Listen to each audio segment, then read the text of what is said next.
That'll be taken about a yard deep. A solid return, pretty good field position. They'll start at the 32. First and 10 at their own 32-yard line. From the 32 now, here's first and 10. They'll come out throwing here to start the drive. Oh, a scrap for the football, and he's going to come down with it. 23 yards on the play. Well, we know he's got the speed there. He needed the speed and the hands. A great catch. And because of that speed, you have to respect it as a defender. So you have to either play off or make sure you're somehow in contact with him, and he's able to do exactly what you said. Use the speed to his advantage and go up and get the football. That's a big-time play right there. And the lane closes up quickly as he'll get about 3 down to the 38. Defensively here, you're facing a top-5 team in terms of points scored in the NFL. So when they're that high power, you got to find a way to hold them under 20. Because to me, that's the magic number. 20 points scored gives yourself you give yourself your best chance to win. So if they're up around 24, 28, 30, they could be in some trouble. I think so, because then you turn it into a shootout, and that means your offense has to keep pace. It's now 4th down. They only punted twice in the win last week as he gets this one away. And a nice special teams job here. This is going to be down inside the 10 at the 7-yard line. Their own 7-yard line.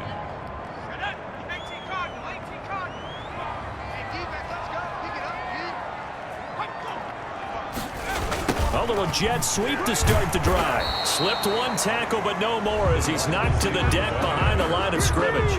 Officially, it's a 1-yard loss. That's going to bring up 2nd and 11. A loss of a yard there to start out. That leads to a 2nd and 11. And oh, his first carry, he loses the football. And it looks like Steeler football. It is. On the carry. Some guys just have a knack for creating turnovers. He's got a little bit of that going. He forced a fumble last week, another one there. And it just drives teams crazy because they realize that certain guys, as you said, have that knack, and they're trying to keep them away from the action, away from the ball. But the best ones have that overwhelming desire, that overwhelming need to get to the football and make it happen, and that he does. Here's the option, and the second wave of tacklers is going to get him as they stop him behind the line. It'll be a loss of a couple on the play, so now 3rd down coming up. This defense is a difficult one to prepare for, one of the best in the league. They'll come at you from all angles, and they did a nice job there stopping him for a loss. They're able to convert on 3rd down, and that sets up a 1st and goal. Goal at the 2-yard line. They'll try to run with Dobbins. And they will stop him after a fairly minimal pickup. Only a yard that time, 2nd and goal. He gets it halfway there with that run. I think you play up-tempo, get right back on the line of scrimmage, and hammer at him again. On 3rd and goal, they're going to run the option. The 2nd down play results in a loss of 2 yards. They'll try to run with Dobbins. They push forward, but I don't think it's enough. He's going to be about a yard short. He needed 3. He got 2. Now that'll set up an interesting situation here on 4th and a yard. They're going for it with Dobbins. And not only will he not get in, he's going to lose yardage. They stuff him back at the 4. They stop him up short on 4th and goal from the 1. And the Bengals are going to get the football back. Partner, when you see a running play stop short like that, you just know that the defensive front, they won the battle of leverage and created a push back into the opposing backfield. And for the offensive coordinator, whether you had 1 yard to go or 20 yards to go on 4th down, now you're probably saying, oh, maybe I should have passed it, right? Yeah, hindsight is always 20/20. 2nd and 6. And that one goes incomplete. He's maybe lucky it wasn't a fumble as he got hit as he threw it. So after the 2nd down incompletion, they'll come up now against a 3rd and 6. And 6 yards to go. From the shotgun, it's Burrow. And this is going to be incomplete. That looks like it's going to be 2 empty possessions now to start this football game. I think they're going to have to sit down and talk about what worked for them last week in their win. Sometimes you over-game plan, overthink things. Get back to what works. That's pulled in at the 32. That's going to go in the books as a 55-yard punt. Well done. And the Steelers will go on offense here, 1st and 10. So good field position for the Steelers as they come up 1st and 10 at the 41-yard line. A throw left side to start out. That's complete. And able to rip off a big chunk of yardage before being dropped inside the 40. That good for 21 yards on the catch and run. First down. So here's a 1st and 10 at the 38. You don't always expect tight ends to be big in terms of run after the catch, but after that play. And he's going to take it in for a Steeler touchdown. One of the keys to their long winning streak has been scoring first. An ideal drive right there, getting the first 6 points of the ball game. Do you go back to our meeting with the offensive coordinator? Remember what he told us? Absolutely. With some teams, I script to probe in the early part of the game. Other teams, I script to attack. They've been in attack mode for these ball games and continue that in this one. Boswell to kick off for Pittsburgh. Boswell now to kick it away after the touchdown. On the reach. Now a hit and a loose football. And it's picked up by the Steelers. And he takes it back to the house. A fumble recovery for a Steelers score. So they get the one-score kickoff, get a fumble, take it right back to the house. 2 quick touchdowns within a matter of about 10 seconds on the game clock. It's like a big 1-2 punch that may lead to a knockout. Makes the score. Boswell good with the extra point. Bengals. And that'll make the score 14-0. Chris Boswell to kick off. And you can bet they're preaching 2 hands on the ball here as the kick's away following that fumble return. Here's White. Now a hit and a loose football. And it's picked up by the Steelers. Oftentimes when we talk about piling on in any subject, it's a negative. In this case, for this team, it's a real positive. Just scored.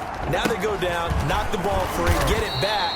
They got a chance to really increase their lead and put themselves in the driver's seat. On the other side, a little insult added to the injury. They're in a bad spot. Escaping the pressure right.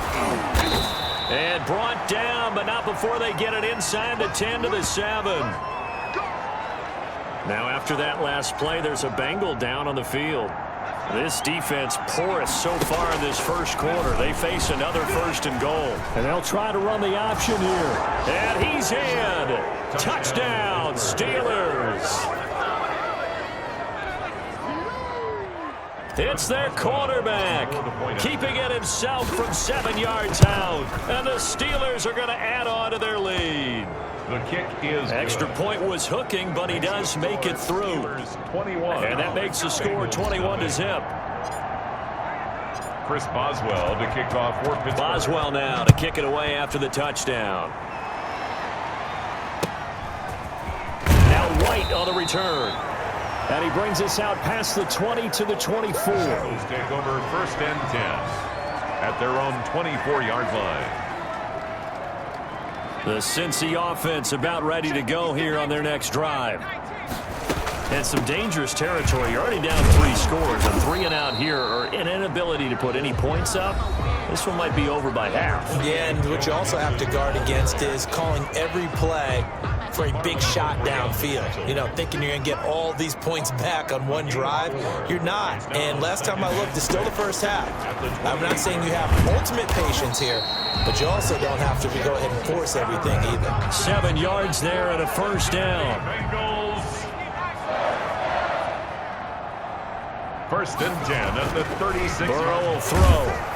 A hit as he throws there, incomplete. Pass. They'll try again from the 36 on 2nd and 10. Coverage there by Earl. Out of the gun, it's Burrow. He'll drop this one down to Mixon. And down he goes at the 45 after a pickup of 9. Came up a little short on the last pass play. They did get 9 yards out of it, leaving him with his 3rd and 1. Again, it's Burrow. He's got his man here. It's Green. That catch, number 750 of his NFL career, and it puts him even with not just 1 but 2 Hall of Famers, Michael Irvin and Charlie Joyner. So some pretty good company at 7'5". Now you talk about the playmaker, Michael Irvin, and the guy who just made plays, Charlie Joyner. And that's what we're seeing here. Similar style in terms of being dependable, being open, and turning it into plays that you remember. On second down, here's Burrow. He gets this in the hands of Mixon. And he'll go down shy of the 40 at the 41. Complete. This will be play number 7 on the drive. 3rd and a yard. On the play. It's now 3rd down. They give to Mixon to try to pick it up. And he is going to have a Bengals first down as they're able to convert on 3rd and short yardage with a gain of 4. Line of scrimmage.